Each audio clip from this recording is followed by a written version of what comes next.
আমি আজ তোমাদের এই গাড়িটা চালানো শেখাবো। এটা একটা ছোট গাড়ি, এটা 1.5 টনি গাড়ি। এই 1.5 টনি গাড়িটা তোমাদের চালানো শেখাবো। 1.5 টনি গাড়িটা কিভাবে চালাইতে হয় সম্পূর্ণভাবে আমি তোমাদেরকে দেখিয়ে দেখিয়ে শিখিয়ে দিব। এটা ম্যানুয়াল গাড়ি, যেহেতু 1.5 টনি ছোট গাড়ি, তারপরে এটা ম্যানুয়াল গাড়ি, এটা অটো গাড়ি না। অটো গাড়ির সম্পূর্ণ সেটিংস আলাদা, ম্যানুয়াল গাড়ির সেটিংস আলাদা। আর এটা পার্থক্য বোঝানোর জন্যই আজকে আমি ম্যানুয়াল গাড়িটা বেছে নিয়েছি। ম্যানুয়াল গাড়ি যারা চালাতে পারেন না, অটো গাড়ি চালাইছেন, আজকের এই ভিডিওটা তাদের জন্য। শুধু ম্যানুয়াল গাড়ির সম্পূর্ণ কিছু শিখাবো এই ভিডিওতে। যারা নতুন রয়েছে, তোমরা চালাতে পারো না একদমই, এই ভিডিওটা দেখলে তোমরা সম্পূর্ণ শিখে নিতে পারবে। এই ভিডিওটা না টেনে লাস্ট পর্যন্ত দেখো আর শিখতে থাকো। এবার দেখো, আমি তোমাদেরকে বলি, এটা দেখো, এখানে খেয়াল করো, এটা ক্লাস, এটা ব্রেক, এটা অ্যাক্সেলেটর, এটা অ্যাক্সেলেটর অথবা পিক আপ যেটাই বলো, এটা ব্রেক, এটা অ্যাক্সেলেটর। এটা কিন্তু ভুল হয়েছে। কেন আমি ভুল বলেছি? ইচ্ছাকৃতভাবে। তোমরা এটা যখন বলবে আর যখন কাজ করবে, এটা মুখস্থ থাকতে হবে।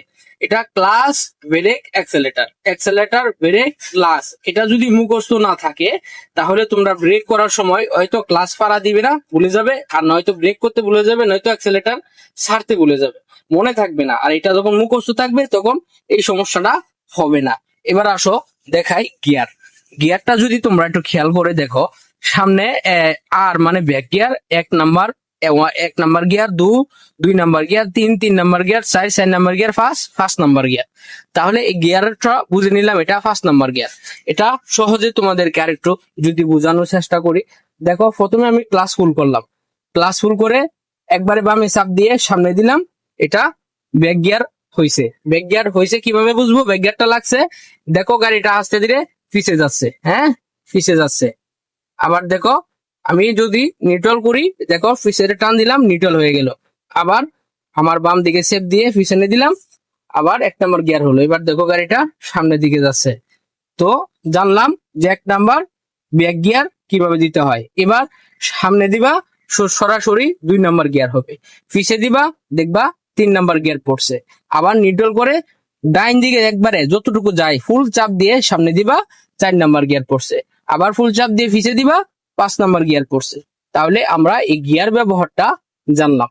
তবে প্রতিটা গিয়ার ব্যবহারের ক্ষেত্রে অবশ্যই ক্লাস ফুল করে রাখতে হবে। ফুল ক্লাস চেপে তারপরেই গিয়ার শিফট করতে হবে। এবার আসো স্টিয়ারিং। স্টিয়ারিংটা সুন্দরভাবে ধরার জন্য অবশ্যই এখানে তোমরা ধরবে না, এখানেও ধরবে না, এখানেও ধরবে না, এখানেও ধরবে না, ঠিক এই মিডল জায়গাটাই সুন্দর করে ধরবে। এখানে হাত রাখবে, এভাবে ধরবে না, কিন্তু এভাবে ধরবে। এভাবে যদি ধরো তাহলে সঠিকভাবে স্টিয়ারিংটা ধরা হলো। এখান থেকে যদি এভাবে তোমরা কাটিং করো, দেখো সুন্দরভাবে হাতটা ঘুরে যাচ্ছে, কিন্তু হ্যাঁ, ঘুরে ফিরে কিন্তু হাতটা জায়গায় চলে আসছে। দেখো আমার হাতটা কিন্তু নড়ে নাই, একই জায়গায়। ঠিক এভাবে স্টিয়ারিং কাটিং করবে। এবার আসি ড্যাশবোর্ডের সাথে একটু পরিচয় হই, তোমাদেরকে একটু পরিচয় করাই দিই মিটার সম্পর্কে।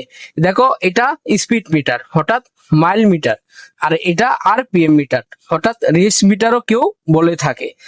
এবার এটা ইঞ্জিন হিট মিটার, এটা ফুয়েল মিটার, হঠাৎ তেলের মিটার। এবার আসো, এটা ডিজিটাল একটা মিটার, এখানে কিন্তু ডিসপ্লে রয়েছে, দেখা যায় যে কত কি হয়েছে। এবার আসো এসি ফাংশনে যাই। এসি হলো, এটা যখন অফ থাকবে তখন এসি বন্ধ হয়ে যাবে, এসি ঠান্ডা হবে না। এটা এখানে চাপ দিবে, বাতি জ্বলবে, দেখো লাল লাইট জ্বলবে, তখন বুঝবে তুমি এসি চালু করেছো। আর এটা যখন কমিয়ে দিবে তখন এসি হাওয়া বাতাস কম বেশি হবে। এটার জন্যই কিন্তু এটা। আর এটা হলো হাওয়া তুমি কোন দিক দিয়ে বের করতে চাও, নিচ দিয়ে, উপর দিয়ে, শুধু তোমার দিক দিয়ে, বা তিন দিক দিয়ে। 3টা লাইন রয়েছে, দেখো, একটা এখানে মাঝখানে একটা, ওই দিকে একটা। যেহেতু 3 দিকে বাতাস বের করতে চাও, তুমি 3 দিক দিয়ে বের করতে পারবে, 2 দিক দিয়ে বের করতে পারবে, 1 দিক দিয়েও বের করতে পারবে। এটার জন্যই এটা দেওয়া হয়েছে। এবার আসো হ্যান্ড ব্রেক। হ্যান্ড ব্রেকটা আমরা সাধারণত ভুলে যাই। হ্যান্ড ব্রেকটা যখন এটা তোলা থাকবে, এটা হ্যান্ড ব্রেক হয়ে আছে কিনা তুমি এটা দিকে না থাকিও বলতে পারবে, না দেখেও কিন্তু তুমি এটা বুঝতে পারবে। কিভাবে বুঝবে? দেখো, এখানে একটা লাইট জ্বলে আছে, এটা কিন্তু হ্যান্ড ব্রেকের লাইট। এটা আমি হ্যান্ড ব্রেকটা ছেড়ে দিই, দেখো অফ হয়ে যাবে। হ্যান্ড ব্রেকটা ছেড়ে দিলাম, দেখো এই যে লাইটটা বন্ধ হয়ে গেছে। আবার হ্যান্ড ব্রেক টান দিলাম, লাইটটা জ্বলে উঠছে। এটা কিন্তু তোমার হ্যান্ড ব্রেকে হাত দিতে হবে না, ধরতে হবে না, এমনিতেই তুমি বুঝতে পারবে।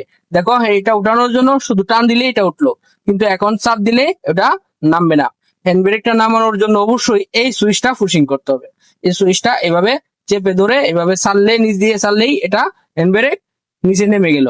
আবার যখন টান দিলে অটোমেটিকলি এটা লক হয়ে গেল, আবার চাপ দিবে এটা নিচে নামে গেল। তাহলে হ্যান্ড ব্রেকও আমরা শিখতে পারলাম ম্যানুয়াল গাড়ির। এবার আসো দেখি লুকিং গ্লাস। লুকিং গ্লাস সবসময় তুমি অ্যাকুরেট ভাবে মিলিয়ে রাখবে, কেননা লুকিং গ্লাস যদি সঠিকভাবে মিলানো না থাকে তুমি ডাইনে ভাবে দেখতে ক্লিয়ার ভাবে পাবে না, যার কারণে অসুবিধা হতে পারে। দুইটা লুকিং গ্লাস সব সময় অ্যাডজাস্ট করে রাখবে।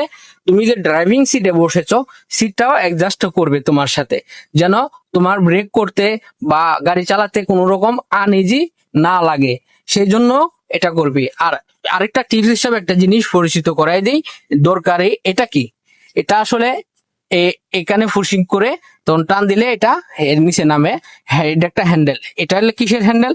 এটা যখন ড্রাম ট্রাক হিসেবে ব্যবহার করা হতো অথবা ড্রাম ট্রাক হিসেবে চালাতো তখন এই ফুসিংটা এভাবে নিচের দিকে নামালে বডি উপরে উঠতো, আর যখন এটা এদিকে দিয়ে সামনের দিকে দিত তখন বডি নিচে নামতো। এইটার জন্য এই হ্যান্ডেলটা দেওয়া হয়েছে, কিন্তু এটা এখন আর কার্যকরিত না, যেহেতু এটা কভার ভ্যান গাড়ি বানানো হয়েছে, সেই জন্য ওইটা উঠবে না, নামবে না। তো এই ছিল আজকের ভিডিও। আমি সুন্দরভাবে বোঝানোর চেষ্টা করেছি আপনাদেরকে। যদি কোথাও বুঝতে ভুল হয় অথবা কোনো জায়গায় সমস্যা হয় লিখে জানাবেন।